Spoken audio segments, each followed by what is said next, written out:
Multan sultans के fans के लिए एक और बड़ी खुशखबरी के मुल्तान सुल्तान वापस आ गई है और सुल्तानों का जो कमबैक हुआ है वो बड़ा स्ट्रॉन्ग कमबैक हुआ है। जिस कीमत पे मुल्तान को छोड़ा गया था, सोचा गया था कि इसको कोई नहीं लेगा, पीएसएल ख़त्म हो जाएगा, पीएसएल की ब्रांड वैल्यू ख़त्म हो जाएगी, गौहर शाह ने मुल्तान सुल्तान को ना सिर्फ ऑन किया, उसने जुनूब की पहचान को बरकरार रखा और उसने ये दावा किया कि अगर मुझे जुनूब की पहचान वापस लेने के लिए, मीर के मुल्तान सुल्तान वापस लेने के लिए 10 साल का भी वेट करना पड़ता तो मैं करता। ये होती है लगन, ये होती है अपने देश से मोहब्बत, अपने इलाके से मोहब्बत, अपनी जो साउथ पंजाब की रिप्रेजेंटेशन होती है ना, ये उसके अंदर एक लगन थी गौहर शाह के अंदर। गौहर शाह की प्रेस कॉन्फ्रेंस सुन के लग रहा था कि कोई प्रॉपर क्रिकेटिंग माइंडसेट वाला बंदा प्रेस कॉन्फ्रेंस कर रहा है।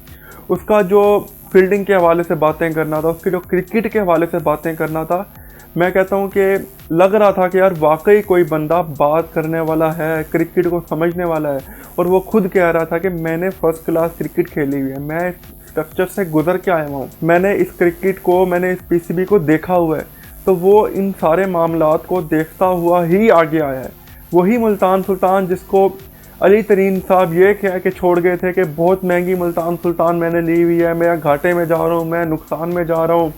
उन्होंने जनूब के लोगों को नुकसान पहुँचाया, उन्होंने जनूब की जो पहचान थी, साउथ पंजाब की जो पहचान थी मुल्तान सुल्तान, उनसे वो पहचान छीनने में उनका एक मेन किरदार था।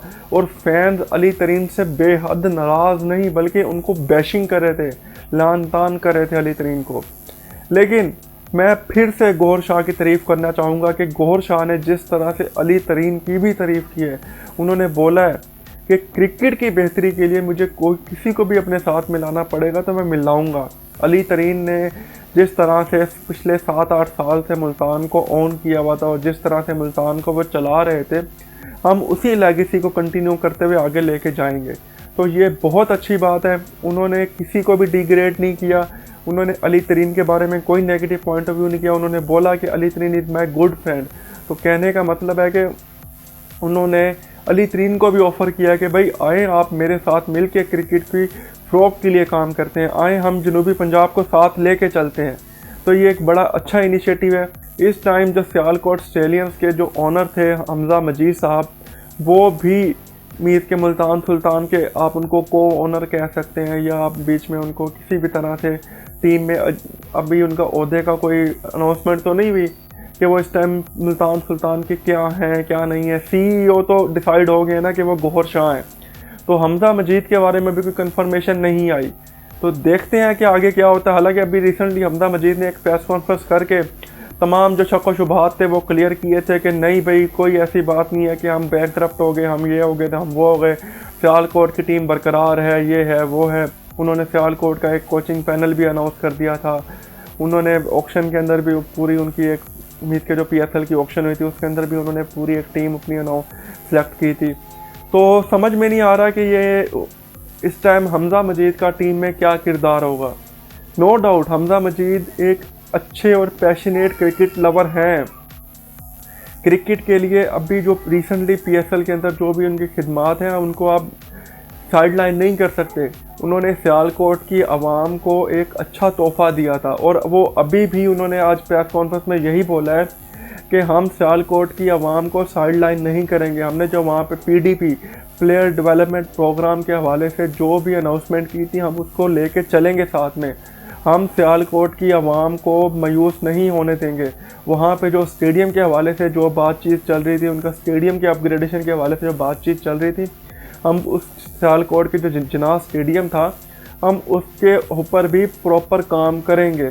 तो ये एक बहुत अच्छी बात है कि सियालकोट की आवाम, मैं कहता हूँ कि एक पैशनेट आवाम है और सियालकोट डिज़र्व करती थी पीएसएल के अंदर टीम होना।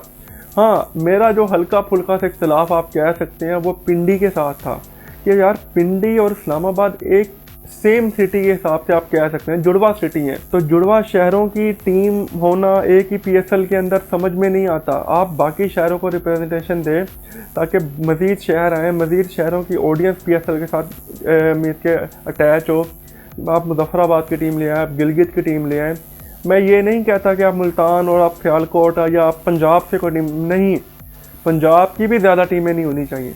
पिंडी की जगह पे आप गिलगित की टीम ले सकते थे, पिंडी की जगह पे आप मुजफ्फराबाद की टीम ले सकते थे, पिंडी की जगह पे आप फाटा की टीम ले सकते थे।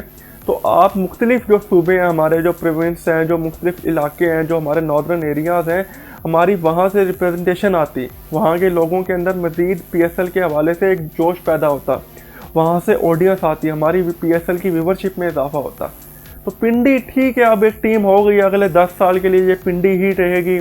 और ऊपर से वली टेक्नोलॉजीज़ वालों ने PSL के जो मीडिया राइट्स हैं उन्हें भी अक्वायर कर लिया है। तो अब हम ये नहीं कह सकते कि वली टेक्नोलॉजीज़ अगले 10 साल के बाद पिंडी को छोड़ेंगे, नहीं, ऐसा तो पॉसिबल नहीं है। तो अब पिंडी और इस्लामाबाद को आपको अगले 10 साल इनकी जो राइवलरी है वो भी बर्दाश्त करनी पड़ेगी, और इन्होंने जो इस्लामाबाद को होम ग्राउंड से महरूम किया है वो भी देखना पड़ेगा, क्योंकि इस्लामाबाद इस टाइम बेघर होके बैठा हुआ है। जो सबका घर हुआ करता था वो इस टाइम खुद बेघर होके बैठा हुआ है। तो अब हम क्या कह सकते हैं इस हवाले से, आप लोग मुझे बताइएगा कमेंट सेक्शन में कि ये क्या है क्या नहीं है, आप इस हवाले से क्या राय रखते हैं कि पिंडी और इस्लामाबाद की टीम, दोनों जुड़वा शहरों की टीम एक ही PSL के अंदर, एक ही सीज़न के अंदर होनी चाहिए या नहीं होनी चाहिए।